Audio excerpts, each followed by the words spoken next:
যখনই কোনো নতুন কাজ শুরু করতে যাবেন একটি দোয়া পড়বেন, ওই কাজের ভিতরে আল্লাহ তাআলা রহমত দিবেন, আল্লাহ পাক রব্বুল আলামিন বরকত দিয়ে দিবেন। আমরা যখনই কোনো কাজ শুরু করি তখনই আমরা আল্লাহর নাম নিয়ে শুরু করব। কেননা অনেকে ব্যবসা করেন, ব্যবসার ভিতরে দেখা যাচ্ছে কোনো বরকত হচ্ছে না, ব্যবসায় কোনো উন্নতি হচ্ছে না।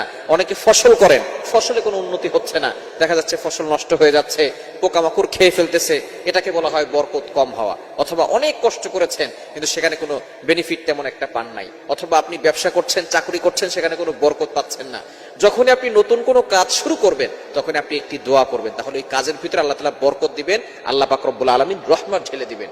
যখন কোনো কাজের ভিতরে রহমত থাকে, বরকত থাকে, ওই কাজটার ভিতরে, অল্প কাজের ভিতরে অনেক বেশি সওয়াব পাওয়া যায় অথবা অনেক বেশি উপকার পাওয়া যায়। এই জন্য আপনি বেশি বেশি করে এই দোয়াটা পড়ার চেষ্টা করবেন, তাহলে আল্লাহ তাআলা কাজের ভিতরে বরকত দিবেন। ধরেন আপনি একটা ব্যবসা শুরু করেছেন, হঠাৎ করে একটা বিপদ চলে এসেছে, এখন আপনার টাকা সব ওইখানে চলে যাচ্ছে, তো আপনি এই ব্যবসা কোনো লাভবান হতে পারছেন না, উন্নতি করতে পারছেন না। এই জন্য আপনি বিপদ থেকে বাঁচার জন্য এবং ব্যবসায় উন্নতি হওয়ার জন্য নতুন কাজ শুরু করার পরে এই দোয়াটা পড়বেন। দোয়াটি হচ্ছে পবিত্র কোরআনুল কারীমের একটি দোয়া, আল্লাহ তাআলা নিজে বলে দিয়েছেন। পবিত্র কোরআনুল কারীমের 15 নম্বর পারার 12 নম্বর পৃষ্ঠার 14 নম্বর লাইন, সূরা কাহফের 10 নম্বর আয়াতের একটি অংশ। রব্বানা আতিনা মিন লাদুনকা রাহমাহ ওয়া হাইয়্যি লানা মিন আমরিনা রাশাদা। রব্বানা আতিনা মিন লাদুনকা রাহমাহ ওয়া হাইয়্যি লানা মিন আমরিনা রাশাদা।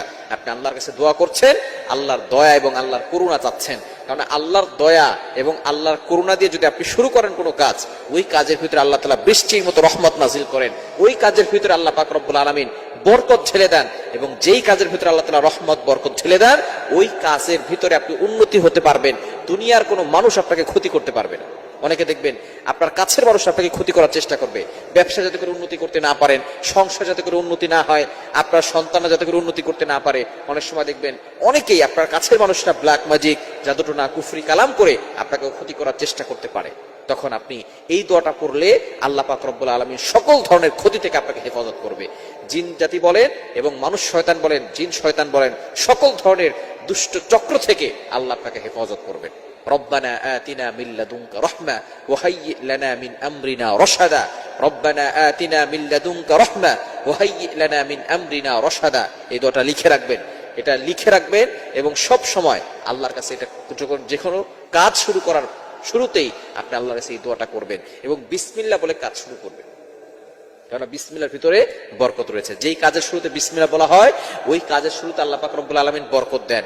শয়তান ওইখানে কোনো দখল করতে পারে না, কোনো দখল দিতে পারে না, কোনো কাজ সে শয়তান ওইটার ভিতরে বরকত নিয়ে যেতে পারে না, যেখানে বিসমিল্লাহ বলা হয়। এজন্য প্রত্যেকটা কাজের শুরুতে বিসমিল্লাহ বলবেন আর এই দোয়াটা পড়বেন, রব্বানা আতিনা মিন লাদুনকা রাহমাহ ওয়া হাইয়্যি লানা মিন আমরিনা রাশাদা। আল্লাহ পাক রব্বুল আলামিন আপনার কাজের ভিতরে বরকত